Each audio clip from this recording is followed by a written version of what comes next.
नमस्कार साथियों, welcome to नाम नॉलेज हब। कैसे हैं आप लोग? आशा करते हैं अच्छे होंगे और आप सभी की तैयारी शानदार तरीके से चल रही होगी।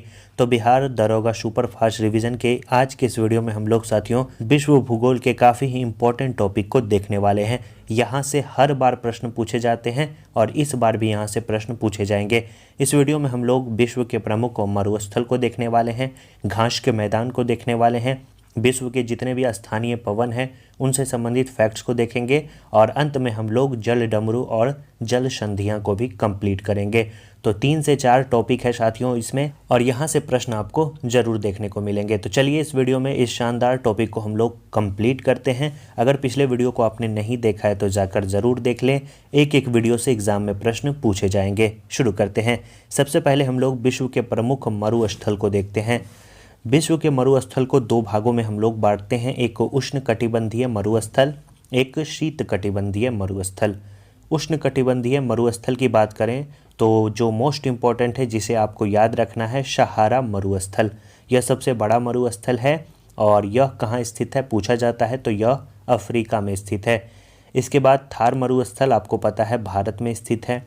इसके बाद कालाहारी मरुस्थल, इसके बारे में भी पूछा जाता है। यहीं पे साथियों एक बुशमैन जनजाति भी रहती है, काफ़ी बार पूछा गया है क्वेश्चन। तो कालाहारी मरुस्थल याद रखेंगे, अफ्रीका में है।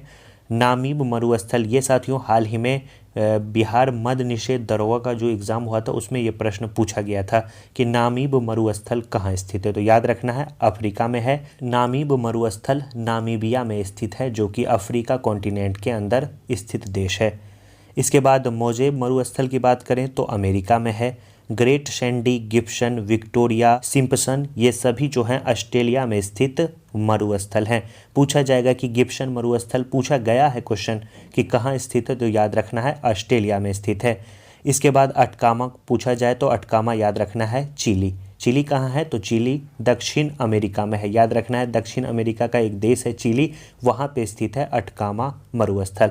तो आपको कॉन्टिनेंट वाइज भी पूछा जा सकता है और कभी कभी देश दे के भी पूछा जा सकता है, तो आप आसानी से उसे बना लेंगे अगर आप इस वीडियो को रिवाइज करते हैं तो। इसके बाद हम लोग चर्चा करते हैं शीत कटिबंधीय मरुस्थल। शीत कटिबंधीय मरुस्थल 3 जो है जो ज़्यादा इंपॉर्टेंट है जिसके बारे में पूछा जाता है। एक गोभी मरुस्थल है जो कि सबसे बड़ा मरुस्थल है शीत कटिबंधीय। आपके एग्जाम में पूछा जाएगा कि सबसे बड़ा मरुस्थल कौन सा है तो सहारा। अगर आपके ऑप्शन में दिया जाए कि सबसे बड़ा शीत कटिबंधीय मरुस्थल कौन है तो याद रखना है गोबी मरुस्थल है, जो कि साथियों आपको चीन और मंगोलिया के क्षेत्र में इसका विस्तार देखने को मिलता है। तकला मकान मरुस्थल की बात करें तो यह चीन में स्थित है और पेटागोनिया मरुस्थल की बात करें तो यह दक्षिण अमेरिका में स्थित मरुस्थल है। तो ये 3 मरुस्थल हैं जिससे एग्जाम में प्रश्न पूछे जाते हैं। और इसके अलावा साथियों मरुस्थल में आपको कुछ नहीं पढ़ना है, इसके अलावा कुछ नहीं पूछा जाएगा। जो इम्पोर्टेंट है फिर से हम लोग रिपीट कर लेते हैं। एक आपको मोजेब याद रखना है, अमेरिका में है। गिब्सन याद रखना है, ऑस्ट्रेलिया में है। अटकामा याद रखना है, चिली में है। कालाहारी आपको बताया अफ्रीका में है, बुशमैन जनजाति वहाँ निवास करती है, तो वो भी ज़्यादा इम्पोर्टेंट है। इसके बाद आप गोबी और तकला मकान दोनों याद कर लीजिएगा, चीन में दोनों स्थित है। तो ये थे साथियों प्रमुख मरुस्थल। अब हम लोग विश्व के प्रमुख स्थानीय पवन की चर्चा करते हैं। स्थानीय पवन में साथियों 2 प्रकार की पवन आपको देखने को मिलती है, जिसमें एक होता है गर्म पवन, एक होता है ठंडा पवन। गर्म पवन की बात करें तो गर्म पवन में जो इम्पोर्टेंट है याद रखेंगे आप चिनूक। चिनूक के बारे में बिहार दरोगा ने काफ़ी बार पूछा है। चिनूक याद रखना है गर्म हवा है।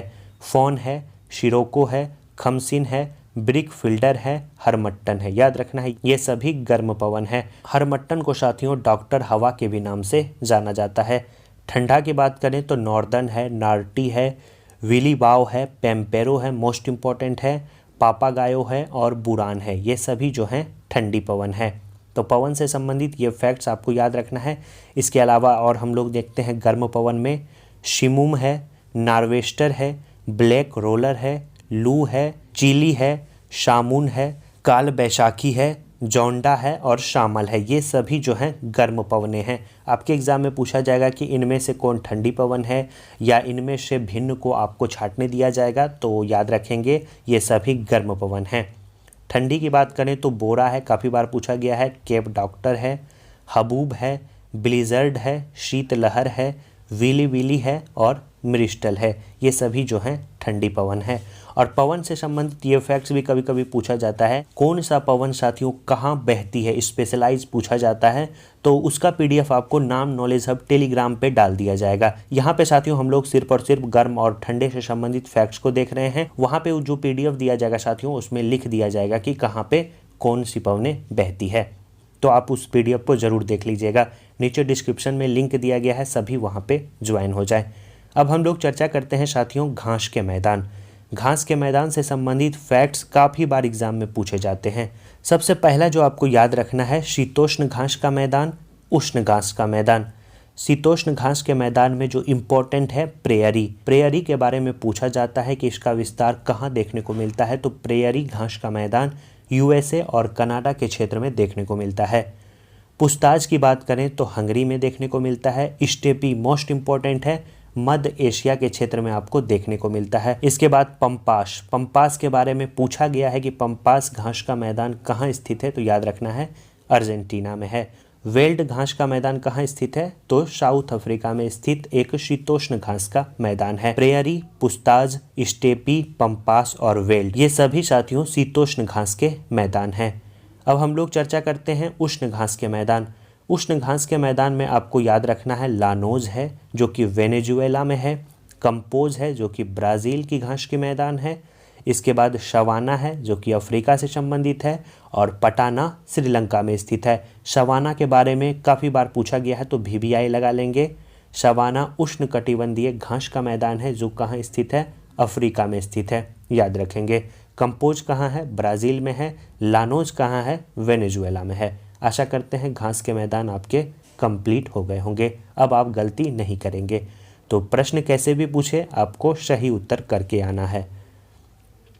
अब हम लोग चर्चा करते हैं विश्व के प्रमुख जल डमरू मध्य और उनसे संबंधित सागर। सबसे पहला है साथियों पाक जल डमरू मध्य। यह बंगाल की खाड़ी एवं अरब सागर में स्थित है जो कि भारत और श्रीलंका को अलग करता है। पूछा जाता है कि कौन सा जल डमरू मध्य जो है भारत और श्रीलंका को अलग करता है, तो याद रखना है पाक जल डमरू मध्य, जो कि जावा सागर एवं बंगाल में स्थित एक जल डमरू मध्य है जो मलाया और सुमात्रा की खाड़ी को अलग करता है। बेरिंग जल डमरू मध्य के बारे में पूछा जाए, आर्कटिक सागर और बेरिंग सागर के मध्य स्थित है बेरिंग जल डमरू मध्य और यह रूस एवं अलास्का को अलग करता है, याद रखना है। जो साथियों अंतर्राष्ट्रीय तिथि रेखा देखने को मिलती है वो बेरिंग जल संधि के पास ही अवस्थित है। तो ये भी प्रश्न कभी कभी पूछा जाता है। अब हम लोग चर्चा करते हैं फ्लोरिडा जल डमरू मध्य। अटलांटिका महासागर एवं मैक्सिको की खाड़ी के बीच में स्थित है, क्यूबा एवं फ्लोरिडा को अलग करती है। डोबर जल डमरू मध्य के बारे में पूछा जाए फ्रांस एवं ब्रिटेन को अलग करती है। जिब्राल्टर के बारे में पूछा जाए तो अफ्रीका एवं स्पेन को अलग करती है। अब साथियों आज के अंत टॉपिक को हम लोग देखने वाले हैं, विश्व की प्रमुख जल संधियाँ। तो वीडियो में आगे बढ़ने से पहले साथियों आपसे एक रिक्वेस्ट है, अगर आपने नोट्स को नहीं लिया है तो ज़रूर ले लीजिएगा। नोट्स में साथियों इन सभी फैक्ट्स को शामिल किया गया है जिससे डायरेक्ट एग्जाम में प्रश्न पूछे जाएंगे। डिस्प्ले पे शो हो रहा होगा, आप ले सकते हैं। मात्र 61 रुपीज़ है, न्यूनतम फ़ी रखा गया है ताकि बाद में आपको ये पछतावा ना हो कि मैंने नोट्स को मिस कर दिया। तो ज़रूर सभी लोग इसे ले लीजिएगा। अब हम लोग चर्चा करते हैं विश्व की प्रमुख जल संधियाँ कि कौन कौन सी जल संधियाँ किसे किसे आपस में जोड़ती है और उसकी भौगोलिक स्थिति कहाँ पे अवस्थित है। तो एग्ज़ाम में यहाँ से भी प्रश्न देखने को मिलते हैं, तो इसे हम लोग अब कंप्लीट करते हैं। सबसे पहला जो जल संधि है साथियों वो है डोवर जल संधि। इसकी अवस्थिति फ्रांस और इंग्लैंड के बीच देखने को मिलती है। उत्तरी सागर एवं इंग्लिश चैनल को यह जोड़ती है। डेविस जल संधि की बात करें तो कनाडा और ग्रीनलैंड के क्षेत्र में इसकी स्थिति है और अटलांटिक महासागर एवं बेफिन की खाड़ी को जोड़ती है। डोवर के बारे में पूछा गया है तो याद रखना है डोवर उत्तरी सागर और इंग्लिश चैनल को आपस में जोड़ती है।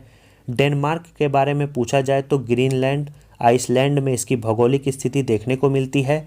ग्रीनलैंड सागर एवं उत्तरी अटलांटिक महासागर को आपस में जोड़ती है।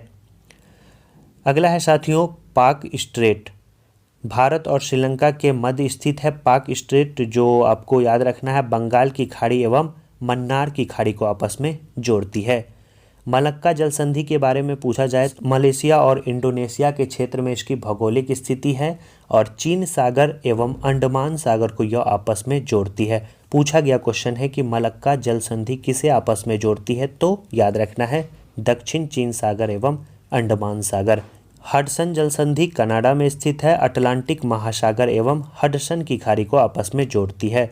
सुंडा की बात करें, इंडोनेशिया हिंद महासागर एवं जावा सागर को जोड़ती है, सुंडा जल संधि। आगे बढ़ते हैं हम लोग। अगला है साथियों फ्लोरिडा जल संधि। क्यूबा यूएसए के क्षेत्र में इसकी भौगोलिक स्थिति है, अटलांटिक महासागर एवं मैक्सिको की खाड़ी को आपस में जोड़ती है, फ्लोरिडा जल संधि।